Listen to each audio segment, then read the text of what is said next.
Hi viewers, welcome to TCS. మన యాక్చువల్గా IPL auction జరిగింది. దాని గురించి 2 వీడియోలు చేసాం. తర్వాత ఒక్కొక్క టీం గురించి మనం అనలైజ్ చేస్తూ వస్తున్నాము. సో ఆ అనలైజింగ్కి మన పార్టీ మన అభిరామ్ గారు అయితే ఉన్నారు. ఈ రోజు కూడా వచ్చారు. సో అభిరామ్ గారిని వెల్కమ్ చేస్తూ ఏ టీం గురించి చేస్తున్నాము కూడా మనం కనుక్కుందాం. Hi Abhiram, welcome. హలో అండి. Thanks for having me on your show. So ఈ రోజు మనము ఏ టీం గురించి మనం చేయబోతున్నాం, అది కొద్దిగా మీరు చెప్పండి. మనం ఇప్పటికి ఆల్రెడీ 2 టీమ్స్ గురించి మాట్లాడుకున్నాం. దానికి మంచి రెస్పాన్స్ వస్తుంది మన వ్యూవర్స్ నుంచి. దానికి చాలా హ్యాపీగా ఉంది నాకు first and foremost. So already 2 teams మనము అయిపోయింది కాబట్టి ఇప్పుడు థర్డ్ టీమ్ కింద గుజరాత్ టైటన్స్ గురించి మనం మాట్లాడుకుందాం ఇవాళ. ఓకే అండి. సో గుజరాత్ టైటన్స్ మాట్లాడుకోబోయే ముందు రీసెంట్ న్యూస్ అయితే మనకు ఒకటి వచ్చింది. ఆఫ్ఘనిస్తాన్ ప్లేయర్స్ గురించి. ఎన్ఓసి అయితే 3 ప్లేయర్స్ని క్యాన్సిల్ చేశారు. అది ఎందుకు క్యాన్సిల్ చేశారు అంటారు, ఏం కథ అది? So Afghanistan cricket board recent గా అంటే నిన్న ఇచ్చిన ఒక ఇదేంటి అంటే అప్డేట్, కొంతమంది ప్లేయర్లు వాళ్ళ నేషనల్ టీం ఆడడం కంటే కూడా లీగ్ మ్యాచెస్ కి, అంటే ఈ ఐపీఎల్ కానీ, సిసిఎల్ కానీ, సిపిఎల్ కానీ ఇలాంటి టోర్నమెంట్లు ఆడడానికి ఎక్కువ ప్రిఫర్ చేస్తున్నారు. ఉమ్, కరేబియన్ క్రికెట్ లీగ్ అనుకోవచ్చు, పాకిస్తాన్ క్రికెట్ లీగ్ అనుకోవచ్చు, ఇండియన్ లీగ్ అనుకోవచ్చు. ఇలాంటి లీగ్స్ ఆడడం వల్ల నేషనల్ టీంకి వాళ్ళు అందుబాటులో లేకుండా వెళ్ళిపోతున్నారు అనే రీజన్ తోటి వాళ్ళు ఏం చేశారంటే, ఇలా లీగ్లు ఆడడానికి ఏదైతే ఎన్ఓసి ఇచ్చారో వాళ్ళ బోర్డు తరఫున ఆ ఎన్ఓసీలని క్యాన్సిల్ చేశారు. సో దట్ వాళ్ళ పర్మిషన్ లేకుండా వీళ్ళు వేరే ఏ లీగ్ లోనూ ఆడడానికి లేదు. ఆడాలంటే కూడా ఆ పర్టికులర్ కంట్రీని రిప్రజెంట్ చేస్తున్నట్టుగా వీళ్ళు చేయడానికి లేదు. ఉమ్, సో దీంతో పాటు వాళ్ళు ఇంకొకటి ఏం చేశారు అంటే, నేషనల్ టీమ్ కూడా ఒక 1 year పాటు వీళ్ళని సెలెక్ట్ చేయకూడదు అన్న రేంజ్ లో అది కూడా ఒకటి తీసుకొచ్చారు. సో దట్ వీళ్ళకి పనిష్మెంట్ లాగా ఉండాలి అని. ఆ 3 ప్లేయర్లకి మాత్రమే ఇది వర్తిస్తుంది ఈ రూల్. వాళ్ళు ఎవరు అని అంటే, 1 ముజీబుర్ రెహమాన్, 2 నవీన్ ఉల్ హక్, ఉమ్, 3 Fazal Haq Farooqi. Okay. So so ఈ 3 ప్లేయర్లకు మాత్రమే ఆ ప్రాబ్లం ఉంది. నబీకి గానీ, రషీద్‌కి గానీ, నూర్ అహ్మద్‌కి గానీ, అజ్మతుల్లా ఒమర్‌జై గానీ, ఇంకా మనకి చాలా మంది ఆఫ్ఘనిస్తాన్ ప్లేయర్స్ వేరియస్ టీమ్స్‌లో ఉన్నారు. వాళ్ళెవ్వరూ కూడా వాళ్ళెవరికీ కూడా ఈ ఈ దీంతో ప్రాబ్లమ్ ఏం లేదు. వాళ్ళు ప్రాపర్‌గా ఎన్ఓసీ తోటే ఆడుతున్నారు. సో గుజరాత్‌కి అయితే గనక మనం చూసుకుంటే 3 ఆఫ్ఘన్ ప్లేయర్లున్నారు. లేటెస్ట్‌గా ఒమర్‌జైని తీసుకున్నారు. నూర్ అహ్మద్ ఆల్రెడీ ఉన్నాడు. రషీద్ ఖాన్ కూడా ఉన్నాడు. సో ఈ 3 ప్లేయర్లకి ఎలాంటి ప్రాబ్లమ్ లేదు కాబట్టి గుజరాత్‌కైతే ఏ ఇబ్బంది లేదు. ఓకే, ఓకే అండి. సో ఇప్పుడు మనము మన గుజరాత్ టైటన్స్ ని టాప్ 11 అయితే మనం చూద్దాం, అది ఎలా ఉన్నారు, ఏం కథ అనేసి. సో యాజ్ యూజువల్ గా మనము టాప్ 11 వెళ్ళడానికి ముందర, అంటే ప్రాబబుల్ 11 చెప్పడానికి ముందర, మనం టీమ్ ని ఒకసారి కేటగిరీస్ వైస్ గా డివైడ్ చేద్దాము. సో బ్యాటర్స్ గా ఒక 4 ఉన్నారు. ఆ 4 ఎవరు అనేది చూస్తే, Sai Sudarshan, David Miller, Kane Williamson, Shubman Gill. ఉమ్, తర్వాత వికెట్ కీపర్స్ ఎవరు ఉన్నారని చూస్తే, మాథ్యూ వేడ్, వృద్ధిమాన్ సాహా, అలాగే రాబిన్ మిన్స్, కొత్త ప్లేయర్ 3.6 crores తో కొన్నారు. ఉమ్, తర్వాత ఆల్ రౌండర్స్, రాహుల్ తెవాటియా, రషీద్ ఖాన్, విజయ్ శంకర్, అభినవ్ మనోహర్, అజ్మతుల్లా ఒమర్జై, షారుఖ్ ఖాన్, మొత్తం 6 ఆల్ రౌండర్లు. తర్వాత 12 మంది బౌలర్లు, Darshan Nalkande, Jayant Yadav, Joshua Little, Mohammed Shami, Mohit Sharma, Noor Ahmad, R Sai Kishore, Umesh Yadav, Spencer Johnson, Sushant Mishra, Kartik Tyagi, అలాగే మానవ్ సుతర్. వీళ్ళలో స్పెన్సర్ జాన్సన్ కి 10 కోట్లు ఇచ్చారు. ఉమ్, సో ఇప్పుడు మనము యాక్చువల్ గా టీం గురించి చూసుకుంటే, లాస్ట్ టైం అంటే వీళ్ళు 2 years బ్యాకే ఈ టోర్నమెంట్ లోకి రావడం జరిగింది కొత్త టీమ్ గా. సో ఫస్ట్ ఎడిషన్ లోనే ఆల్రెడీ హార్దిక్ పాండ్యా కెప్టెన్సీలో వీళ్ళు ట్రోఫీ లిఫ్ట్ చేయడం అనేది మనం చూసాము.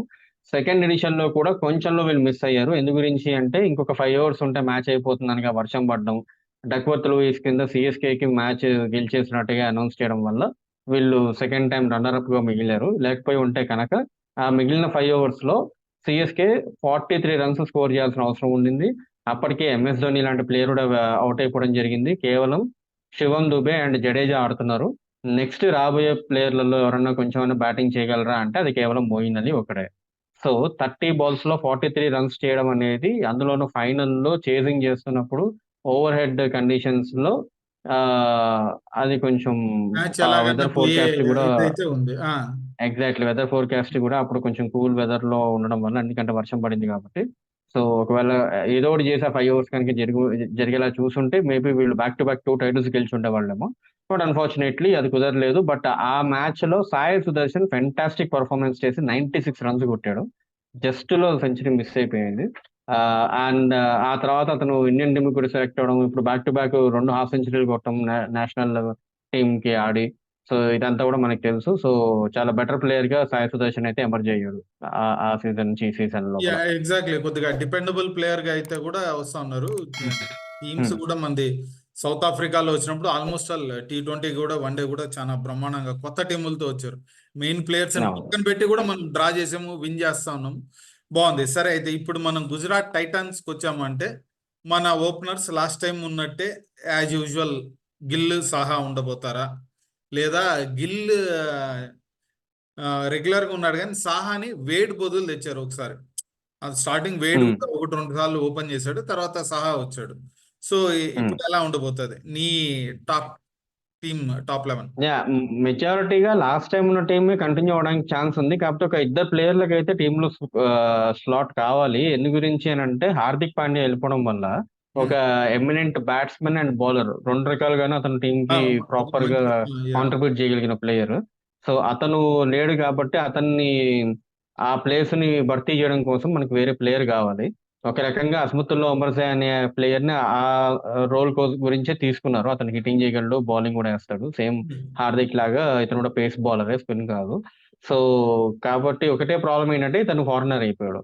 ఇండియన్ ప్లేయర్లలో మనకి అలాంటి ఒక రిప్లేస్మెంట్ లేదు కాబట్టి ఇతని కోసం వెళ్లాల్సి వచ్చింది. సో దానివల్ల పాత సెటప్ లో ఉన్న 11 లో ఎవరికైతే ఛాన్స్ మిస్ అవ్వచ్చు అని చూసుకుంటే మోస్ట్లీ జాషువా లిటిల్ ప్లేసే మిస్ అవుతుందేమో అని నేను అనుకుంటున్నా. ఎందు గురించి అంటే జాషువా లిటిల్ కూడా లాస్ట్ టైం వీళ్ళు ఏం చేశారు అంటే తెలివిగా ప్రతి మ్యాచ్ లోనూ ఫైనల్ 11 లో కేవలం ముగ్గురే ఫారినర్లు ఉండేలా చూసుకున్నారు. నూర్ అహ్మద్, రషీద్ ఖాన్, మిల్లర్ వీళ్ళ ముగ్గురు మాత్రమే ఫైనల్ 11 లో ఉండేలా చూసుకోవడం వల్ల ఇంపాక్ట్ ప్లేయర్ గా జాషువా లిటిల్ ని తీసుకొచ్చారు. ఓకే. సో అలాగా వీళ్ళు 4 ఫారెన్ ప్లేయర్స్ తో ఆడడం అనేది జరిగింది. అందుకోసం ఇప్పుడు ఏంటి అంటే ఆ ఛాన్స్ లేదు. ఫైనల్ 11 లోనే ఖచ్చితంగా మొత్తం నలుగురు ఫారినర్స్ ఫస్ట్ నుంచి ఉండే పాసిబిలిటీస్ ఎక్కువ కనిపిస్తున్నాయి. సో ఆల్రెడీ వృద్ధిమాన్ సాహా ఒకవేళ ఫెయిల్ అయితే కూడా రాబిన్ బిన్స్ రూపంలో ఇంకో ఇండియన్ కీపర్ వాళ్ళకి అవైలబుల్ ఉన్నాడు. సో మ్యాచ్ వేడి గురించి ప్రతి మ్యాచ్ లోనూ వాళ్ళు పెద్దగా ఇబ్బంది పడాల్సిన అవసరం అయితే లేదు. So if at all Saha fail అయితే గనక రాబిన్ మిన్స్ కూడా వీళ్ళు ట్రై చేయడానికి అయితే అవకాశం ఉంది. సో ఇప్పుడు మనం ఒకసారి ఆ ప్రాబబుల్ 11 గురించి ఒక లుక్ వేస్తే ఇనిషియల్ గా లాస్ట్ టైం ఉన్న టీం ని మేజర్ గా మనం కంటిన్యూ చేస్తూ కొత్త ఎడిషన్స్ ఏంటనేది చూసుకుందాం. సో ఫస్ట్ అయితే Wriddhiman Saha, number 2 Shubman Gill, number 3 Sai Sudarshan, number 4 David Miller, number 5 Rahul Tewatia, number 6 Azmatullah Omarzai, number 7 Shahrukh Khan, number 8 Rashid Khan, number 9 Mohammed Shami, number 10 Spencer Johnson, number 11 Umesh Yadav. So దీంట్లో ఇంపాక్ట్ ప్లేయర్ల కింద నేనైతే విజయ్ శంకర్ ని అలాగే మోహిత్ శర్మని పెడుతున్నాను. ఓకే. సో ఇప్పుడు ఒకసారి ఈ 11 లో మీరు చూసినట్లయితే కనుక స్పెన్సర్ జాన్సన్ ని ఇరికించాల్సి వచ్చింది. ఎందుకంటే ఆల్మోస్ట్ లైక్ 10 crores స్పెండ్ చేశారు అతనికి. సో 10 కోట్లు స్పెండ్ చేశారు. At the same time Indian options చూసుకుంటే ఉమేష్, మోహిత్ తప్ప అఫ్ కోర్స్ కార్తిక్ త్యాగి ఉన్నాడు, ఒక లెవెల్ కి కొంత ఎక్స్పీరియన్స్డ్ ప్లేయర్. మిగిలిన బౌలర్లందరూ కూడా నాలుకంటే మిగతా వాళ్ళు అందరూ కూడా కైండ్ ఆఫ్ న్యూ కమర్స్. వాళ్ళకి పెద్దగా ఎక్స్పోజర్ లేదు ఈ kind of big scale tournaments లో. సో దర్శన్ నల్కండే కావచ్చు, లేకపోతే ఈ సాయి కిషోర్ వీళ్ళంతా స్పిన్నర్స్ అవుతారు. మానవ్ సుతర్ గురించి నాకు పెద్దగా ఐడియా లేదు, అతని పర్ఫార్మెన్స్ ఎలా ఉంది ఏంటి అని. సో ఆల్రెడీ మనకి కొంచెం బెటర్ ఆప్షన్స్ ఉన్నప్పుడు ఎవరైనా కూడా ఫస్ట్ వీటి మీద ఫోకస్ పెడతారు కాబట్టి, అండ్ స్పెన్సర్ జాన్సన్ కి ఎప్పుడైతే 10 crores ఇచ్చారో షమి, జాన్సన్ అండ్ ఉమేష్ వీళ్ళ ముగ్గురు స్ట్రైట్ అవే టీమ్ లో ఉండడానికి ఛాన్సెస్ కనిపిస్తున్నాయి. So that Shami and Johnson మనకి ఓపెన్ చేస్తే ఉమేష్ మేబీ ఫస్ట్ చేంజ్ కింద ఉండడానికి ఛాన్స్ ఉంది. అండ్ ప్రొవైడెడ్ ఉమర్జై ఎలాగో ఒక పేస్ ఆప్షన్ ఇస్తారు కాబట్టి నలుగురు పేసర్లు అవుతారు. దాంతో పాటు మనకి రషీద్ ఖాన్ ఒకడు ఉన్నాడు. లాస్ట్ టైం ఉన్న టీం నుంచి ఈ టైంలో చోటు దొరికింది ఇంకో ప్లేయర్ ఎవరు అంటే నూర్ అహ్మద్. ఎందుకంటే స్పెన్సర్ జాన్సన్ వల్ల ఇతను టీం నుంచి బయటికి జరగాల్సిన పరిస్థితి. యాక్చువల్ గా నూర్ అహ్మద్ ఒక మంచి యంగ్ ప్రాస్పెక్ట్ కింద చాలా మంది క్రికెట్ ఎక్స్పర్ట్స్ కానీ అనలిస్టులు కానీ చాలా సార్లు చాలా గొప్పగా చెప్పడం మనకి తెలుసు. లాస్ట్ టైం కూడా యాక్చువల్ లిటిల్ నూర్ అహ్మద్, ఎందుకంటే పేస్ ట్రాక్స్ ఉన్నప్పుడల్లా నూర్ అహ్మద్ బయట ఉన్నాడు. కానీ నూర్ అహ్మద్ ఒక 4-5 పిచ్లు ఇప్పుడు కోల్కతాలో ఆడిన స్పిన్ పిచ్ కాబట్టి నూర్ అహ్మద్ వచ్చే ఛాన్స్ ఉంది. ఫారెన్ పేసర్ని బయట వేసేసి స్పిన్ అటాక్తో కొట్టొచ్చు. చెన్నైలో అయినా మనకి ఇది ఉంది. మేబీ బెంగళూరు ఇట్లాంటి చిన్న గ్రౌండ్స్ వీటిల్లో ఉన్నప్పుడు అయితే మటుకు పేసర్తోనే పోయే ఛాన్సెస్ అయితే ఉన్నాయి. నూర్ అహ్మద్ ఉండడు అని కాదు, టీంలో వచ్చే ఛాన్సెస్ ఒకటి రెండు మ్యాచెస్, సెలెక్టివ్ మ్యాచెస్లో అయితే నూర్ అహ్మద్ చాలా ఎఫెక్టివ్గా అనిపిస్తాడు. ఎందుకంటే లాస్ట్ టైం కూడా అలాగే తీశారు. తీసుకున్న ప్రతిసారి అయితే మనోడు వికెట్లు అయితే తీసి గుజరాత్ విన్కి అయితే మంచి ఇది పడ్డాడు. ఈ నా ఇదేంటంటే అదే లాస్ట్ కాంబినేషన్ లో కొన్ని చేంజెస్ చేయాల్సి రావచ్చు. ఎందు గురించి అంటే ఇంపాక్ట్ ప్లేయర్ గా అయితే అతన్ని తీసుకోవడానికి ఛాన్సెస్ తగ్గిపోతున్నాయి. Because exactly. ఇంపాక్ట్ ప్లేయర్ గా రావాలంటే ముందు మీకు ఫైనల్ 11 లో ముగ్గురే ఉండాలి ఫారినర్ లో. సో ఆ ముగ్గురుతోనే దిగాలి అన్నప్పుడు ఇప్పటికే ఆల్రెడీ కేన్ విలియమ్సన్ ని పక్కన పెట్టాల్సి వచ్చింది. యాక్చువల్లీ కేన్ విలియమ్సన్ ఉండుంటే నెంబర్ 3 స్లాట్ లో ఇంకా మంచి బ్యాటింగ్ చాలా స్ట్రాంగ్ స్ట్రెంత్ అయిపోయింది. అనేది టీము. ఉమ్. కాకపోతే ఇప్పుడు ఏంటంటే సాయి సుదర్శన్ బాగా పర్ఫామ్ చేస్తున్నాడు కాబట్టి అతన్ని తీయలేము. ఎటొచ్చి అప్పుడు ఏం చేయాల్సి వస్తుంది, వృద్ధిమాన్ సాహా ఒకవేళ పర్ఫామ్ చేయకపోతే గనక సాయి సుదర్శన్ ఇంకా శుభ్మాన్ గిల్ ఓపెన్ చేస్తూ అప్పుడు నెంబర్ 3లో మనము విలియమ్సన్ ని తీసుకోవడానికి ట్రై చేయొచ్చు. బట్ అప్పుడు ఏమవుతుంది, కీపింగ్ ఆప్షన్ పోతుంది. సో కీపింగ్ ఆప్షన్ పోతే ఏం చేయాలి, ఇంపాక్ట్ ప్లేయర్ కింద తెచ్చుకోవాలి కీపర్ ని. సో ఉమ్. ఇదంతా చాలా పర్మిటేషన్స్ అండ్ కాంబినేషన్స్ కొంచెం గజిబిజి అయ్యే అవకాశాలు ఎక్కువ ఉన్నాయి. లేదు ఎగ్జాక్ట్లీ. సాహా ఒకవేళ ఫెయిల్ అయితే గనక ఏం చేయాలి అంటే ఇంపాక్ట్ ప్లేయర్ గా కేవలం కీపింగ్ గురించి ఒక ప్లేయర్ ని ఇంపాక్ట్ తెచ్చుకోవడం కాకుండా అప్పుడు అతని ఫైనల్ లెవెల్ లో పెట్టాల్సి వస్తుంది. సో అప్పుడు ఏం చేయొచ్చు అంటే ఇనిషియల్ మ్యాచెస్ లో విజయ్ శంకర్ కి బదులు రాబిన్ మిన్స్ ని ఒకవేళ ఇంపాక్ట్ ప్లేయర్ గా తీసుకుంటే, అంటే బ్యాట్స్మెన్ గా యాజ్ అ బ్యాటర్ గా అతన్ని టీంలోకి తీసుకుంటే ఇంపాక్ట్ ప్లేయర్ గా, సో మనకి అతన్ని టెస్ట్ చేయడానికి కుదురుతుంది. బ్యాటర్ ఒకవేళ మంచి పర్ఫార్మెన్స్ ఇస్తున్నాడు అనిపిస్తే అప్పుడు మెల్లగా సాహా ఫెయిల్ అయితే కనుక డైరెక్ట్ గా టాప్ ఆర్డర్ లో తెచ్చేసుకోవడమో లేదా మిడిల్ ఆర్డర్ లో అయినా, అంటే లైక్ నెంబర్ 3 ఆర్ నెంబర్ 4 లో కూడా అతన్ని అడ్జస్ట్ చేయొచ్చు మనకి. సో అడ్జస్ట్ చేసుకునే దాన్ని బట్టి ఈవెన్ షారుఖ్ ఖాన్ అయితే స్ట్రేట్ అవే టీమ్ లో ఉండేలా కనిపిస్తున్నాడు నాకు. ఎందు గురించి అని అంటే విజయ్ ఎగ్జాక్ట్లీ. శంకర్ కంటే ఎనీ గివ్ అంటే Shahrukh Khan better player. Exactly. కానీ సో దో షారుఖ్ ఖాన్ విజయ్ అంత ఇది శంకర్ కెన్ గివ్ చూపించలేదు యూ కానీ. Bowling option. నా దృష్టిలో అయితే విజయ్ శంకర్ బౌలింగ్ పెద్దగా ఎఫెక్టివ్ బౌలర్ ఏం కాదు అతను. At the same time Shahrukh Khan లాగా ఒక బ్యాటింగ్ లో ఒక మంచి స్టాండ్ ఇవ్వడమో లేదా హిట్టింగ్ వెళ్ళడమో ఈ ఎబిలిటీలు కూడా కొంచెం తక్కువ. లాస్ట్ టైం వాళ్ళకి షారుఖ్ ఖాన్ ఆప్షన్ లేదు కాబట్టి వాళ్ళు విజయ్ శంకర్ ఆడించాల్సి వచ్చింది. ఇప్పుడు షారుఖ్ ఖాన్ ఆప్షన్ వచ్చింది కాబట్టి నాకు తెలుసు విజయ్ శంకర్ అంత ఎక్కువగా మ్యాచ్లు ఆడే అవకాశం తక్కువేమో అని నేను అనుకుంటున్నాను. ఎందుకంటే అందుకే ప్రొవైడెడ్ అతన్ని ఇంపాక్ట్ ప్లేయర్ లిస్ట్ లో ఉంచాను షారుఖ్ ఖాన్ టీంలో తీసుకొని. నేనేందంటే విజయ్ శంకర్ ఏంటంటే లాస్ట్ టైం బ్యాటింగ్ బౌలింగ్ రెండు ఆప్షన్స్ ఉన్నాయి. ఏది సూపర్ గా చేయకపోయినా కానీ మోస్తరుగా, ఎందుకంటే విజయ్ శంకర్ ఒకటి రెండు వికెట్లు తీసిన రోజులు ఉన్నాయి ఐపీఎల్లో. బ్యాటింగ్ కూడా ఇంపార్టెంట్ 20-30 రన్స్ కొట్టిన అయ్యి ఉన్నాయి. ఎందుకంటే ఆ మిడిల్ ఆర్డర్ వచ్చినప్పుడు వాళ్ళు ఊపాల్సిందే. విజయ్ శంకర్ మన హైదరాబాద్కి సరిగ్గా ఆడింది లేదు, ఢిల్లీలో ఉన్నప్పుడు ఆడింది లేదు సరిగ్గా. కానీ గుజరాత్కు మట్టుకు ఒక వాల్యుబుల్ ప్లేయర్గా అయితే లాస్ట్ 2 సీజన్లు అయితే కొద్దిగా ఉన్నాడు. సూపర్ పర్ఫార్మెన్స్ అయితే చేయకపోయినా కానీ ఉమ్, వాల్యుబుల్ కాంట్రిబ్యూషన్స్ అయితే ఇచ్చారు. ఇంకొకరు ఏంటంటే లిటిల్, లాస్ట్ టైం లిటిల్ ఉమ్. ఒక మంచి పేస్ బౌలర్గా అయితే గుజరాత్కు ఉన్నాడు. ఇప్పుడు మేబీ అతన్ని తీసేసి జాన్సన్ని తెస్తారా అన్న ఒక ఇది కూడా ఉంది. ఎందుకంటే జాన్సన్ గురించి అయితే నేను పెద్దగా వినలేదు నేను. ఆ ఇది ఆ రేంజ్ ఇది ఇస్తాడని. ఇప్పుడు మనం బౌలింగ్ చూసాము అంటే రషీద్ ఖాన్ ఉమ్. కంపల్సరీ ఉంటాడు. మనోడు middle overs maybe 6th over నుంచి రావచ్చు, లేదా middle overs perfect middle overs లో వేయచ్చు, లేదా సెకండ్ 10 తర్వాత వచ్చి ఆ మిగతా ఓవర్స్ అయితే వేసే ఛాన్సెస్ అయితే ఉన్నాయి. ఆ రషీద్ ఖాన్ది.